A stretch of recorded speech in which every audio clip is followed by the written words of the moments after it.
Today's 670th day that I'm here to share lessons I learn. I'm learning. I hope this lesson support your dreams, your goals, allow you to become the person that you want to become. Today I'm going to speak about a very important thing. How to start new things. Because I know that sometimes it's so daunting to start new things and what we're supposed to focus on really before you start something new. Because starting something new, what requires? It requires to change. It requires you to change.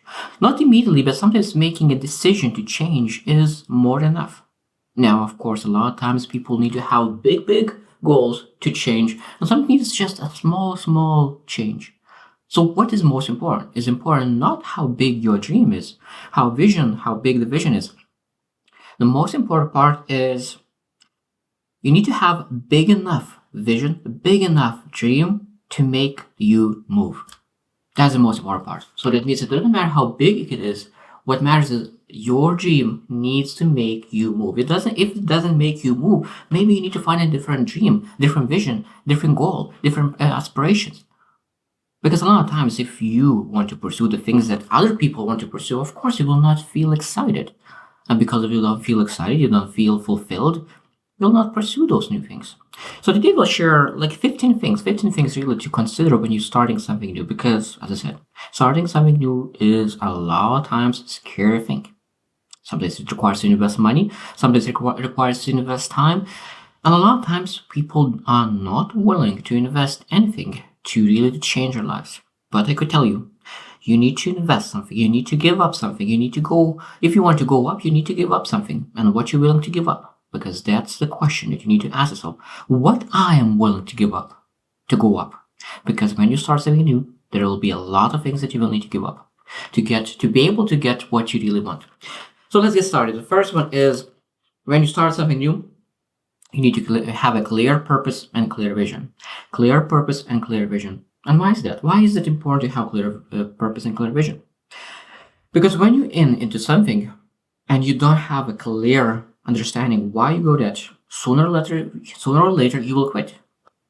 Because it is nice to do that. It is very nice. I wish I could have a nice car. And I will start a business because I wish I will have a car. If you have just a wish, I could tell you right away, you will not sustain a difficult days. Everyone is able to do what's necessary during sunny days, but during rainy days, most people quit. And if you do not have very strong vision or purpose, now again, it's most important. You don't need to have like, I will make millions of dollars. I will change millions of people. You don't need to have that vision, but you need to have a why and a purpose that makes you move, makes you cry, makes you something that makes you feel that you're able to really change, improve, and get better. Number 2 is research and planning. So when you want to start something new, you need to research. A lot of times people are overthinking, procrastinating, and think about it. They need to have 90% information, 100% information before they jump in. They need to get all confirmations, everything to get started, and they never start. Or some people are not thinking at all, and they just thinking, I just jump in, and they make a lot of mistakes because they don't research enough. So that means truly believe that you need to understand a little bit before you jump in. So you need to research what it is.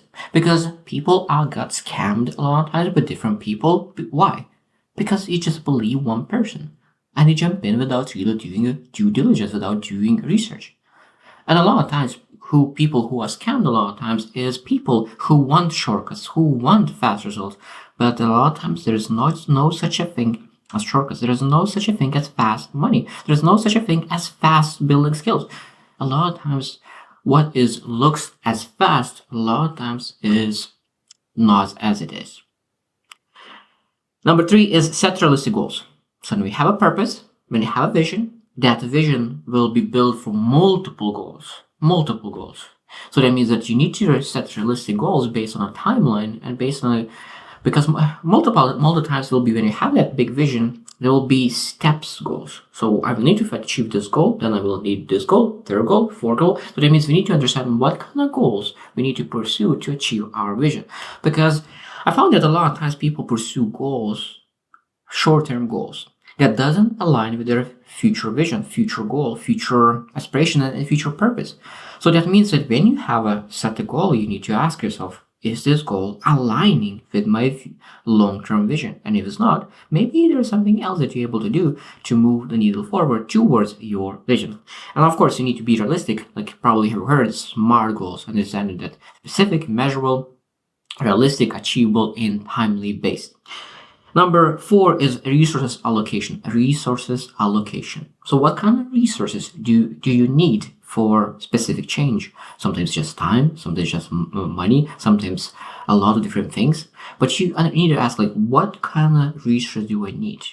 If you want to play basketball and build a basketball skill, maybe you need a gym. You need to have a basket, because that is a resource that you must have to build that kind of skill. So that means when you think about that you need to build something, what kind of resource do you need to really start something and build it? Now, you don't need to have all resources to start, because a lot of times when you start and people see that you already started and you have made commitment to yourself, people will help to find all the other resources. Just you need to have just initial resources to be able to start. And being aware what you need, because when you speak what you need, people are able to help. Number 5 is continuous learning. So that means when you start, you don't need to start and stop. New learning is a beautiful thing, because every single time at the beginning, most time it depends on the person, is very slow, and then it's very fast growth. Some people are faster learners, some are slower, but at the same time, people who win are people who continuously learning. Because I found that a lot of times people who are talented in something, they quit learning quite fast, because they're, like, I'm better than this person. And that person who puts a lot of effort, grows, improves, starts to overcome the person who are talented. So continuous learning is essential when you're really trying something new. Number 6 is risk management. So that means when you pursue something new, you need to manage your risks. So that means what happens if something doesn't work out, if you change careers, trying something new. What is that risk management? What you potentially could do to really minimize your risk? Now, of course, you don't need to have like plan Z for everything what happens, but like knowing, just aware that this potentially could happen, but you focus on the best case scenario, but just aware that there's a worst case scenario. And when we think about what you could do worst case scenario, if that worst case scenario could happen. So knowing that is a lot of times gives you the relief, and you're able to focus on the best case scenario. Number 7 is team building. When you're starting something new and really pursuing something big, you need to have a team. If you do pursue something small, of course, it might be that you will be able to achieve by yourself. But if you're really pursuing something big, meaningful, if you're that kind of person, you will need to master team. And team is a very beautiful thing, because before you start new things, you are already able to start building team that has the same vision, the same aspirations. That means that when you start something new, say that, oh, I'm starting something new. So all the people that you already gathered, networked, connected, you're able to, this is what I'm working on. Do you want to jump on and support me and support this movement of what I'm doing? So being able to prepare a team before you jump something is much more powerful, because when opportunity shows up, it's a lot of times too late to prepare. When opportunities show up, it's too late to prepare. So you need to prepare now for the opportunity that will come in the future. Number 8 is execution and action. Now, of course, when you get a new opportunity, new change, you need to execute and take action. There is no execution, no change. Because a lot of times people are so happy about making decision about change, about new things now, like even on January 1st, I will go to gym, I will change my diet, I will change my lifestyle, I will change everything. They are so happy about it. When execution comes, nobody's here. Nobody is at gym, because everyone is eating back to all lifestyle. So execution and action is essential for sure.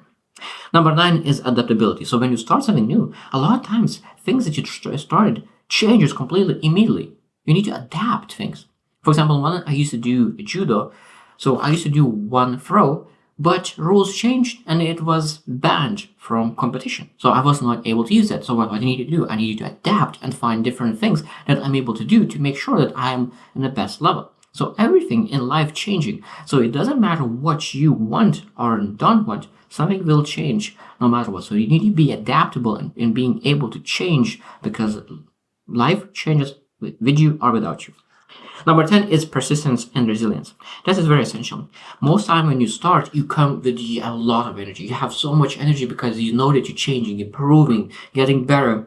And after 3 weeks, when the growth slows down and you become stagnant for a bit because before next breakthrough, now because you're stagnant for a couple of weeks, that's what comes in.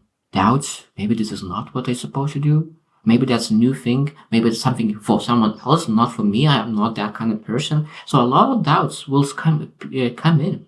So in that moment, you will need to kick in if it's self-discipline, it's resilience, and persistence. Because people who persist, they get the breakthrough, get out of that stagnation mode and go above and beyond.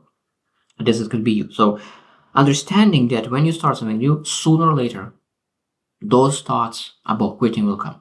Knowing that means that when those thoughts come in, you know that I knew that they will come. I knew that those thoughts will come. Now, because they came, now I'm able to use my plan, my tactics against them. And you are proud of yourself because you knew that it will come. And now you're able to overcome with the tactics and plans in place for those thoughts to handle. Very, very powerful. Number 11 is feedback and improvement. So when you start something new, it's very important to get feedback. You're able to give feedback to yourself based on performance. And of course, I truly believe the most important feedback is finding a mentor, a guide who already did it, what you're trying to do, and ask, well, how am I doing? What it could change? What could improve? And after you get some feedback, getting back, pivot, and really move forward. A lot of times when people get feedback, they are discouraged. But the most important part is feedback. When you get that feedback, implement it right away. And it doesn't matter how it works. Now, when you think about all the feedback that you get and you're trying to implement, because just trying to implement, that's already a huge step forward. Because before that, you didn't know about those things. Now, trying to implement the things that you learn, first time it might not work and you fail. But now, because you know and you're aware, you will sooner or later, you will be able to implement. 12 is time management. When you start something new, time management is essential. A lot of times people are not able to manage time because they used to do life one way. Now something they add in their life, and it's very hard to manage their time because they already had so many things on their time. Now, one of the things that I found that is very interesting is that a lot of times people doing a lot of bad things with their time, playing games, let's say video games for 5 hours, instead of like, I will stop playing 5 hours those video games. And so what you will do with those 5 hours? I don't know, and people say that, I don't know what you will do with those 5 hours. So why you need to quit playing games? What you need to do is really focus on changing something to something. Changing something to something. So that means if you do not know what you will do with those 5 hours, you will not quit playing those games because why are you supposed to do that? So that means that you really need to manage your time, understand where you allocate every single hour. And when you know where you allocate, it's much easier to quit all the bad things because now I need those 2 hours to pursue my dream. That means that you will not want to play those games because you have a purpose for those 2 hours. Number 13 is self-care. That is a big one, especially me as well. I love execute. I love take action. I love to work and get results. But it's very, you need to be very careful. I understand it's important to take intensity at the beginning and then add consistency to achieve the big goals. But at the same time, you need to be intense. But never forget about self-care. Because if you're very, very intense and you don't take care of yourself for a couple of weeks, that energy, that intensity will fall back and you might need to quit altogether. So being able to take self-care number one, and all other time you really super intense. Self-care number one, make sure that you're okay, that your energies are up to game, and then really put intensity. That is for sure the best thing that could happen, because I used to be very, very intense for a couple of weeks, and then I used to have my energy used to start to dwindle. And that's why I realized that self-care is essential for high performers. Number 14 is passion and motivation. Passion and motivation. So when you start something new, passion and motivation is very, very important because you have a lot of energy and you pursue that. But later on, that passion and motivation dwindles, and a lot of times dwindles, and then you need to have that move to sometimes an obsession. I truly believe that at the beginning, it's very important to move from passion to obsession, because obsession allows you to understand every single aspect about the thing that you're passionate about. Later on, you can go back to passion. But at the beginning, if you really want to maximize your passion and be the best at your hobby and really make things happen, sometimes you need to make as obsession. An obsession is a thing that you really always think about something every single day. Passion is doing something over the weekends. Obsession is thinking about something every single day. It doesn't matter how much, maybe 15 minutes, maybe an hour, maybe 2 hours, maybe 5 hours. It depends how much time do you have. But every single day you're supposed to think about that obsession until you're able to achieve something, and then of course move back to passion if that's what you want to do. And 15 is celebrate milestones. Celebrate milestones is one of my favorites as well. Like, I really love celebrating milestones. I didn't believe in it in the past, and I think that was a big mistake, because when you celebrate milestones, small achievements, it gives so much energy. Because a lot of times what people struggle is with energy. They work for 3 weeks, don't get much results because they always looking about a big achievement, and that's it. They start here and look about big achievement, and have that huge gap without any energy. When you have cut in small milestones, every single day you're able to have some kind of small win that you're able to really energize yourself and really be happy about your progress. So those are 15 things that you're able to do when you start something new. Is that full list? For sure, no. But really, I'm about sharing the things that I'm learning by myself. Because for me, YouTube was my new thing as well. I needed to learn a lot of things. But at the same time, I knew that a new thing could lead something more meaningful in life. I know that it did that for me. I learned so much from doing my lessons. And I know every single person, when they start something new and consistently do for multiple years, they improve significantly. It doesn't matter how slow, but every single person could improve in whatever skill they pursue. So I hope you choose to win, and see you tomorrow.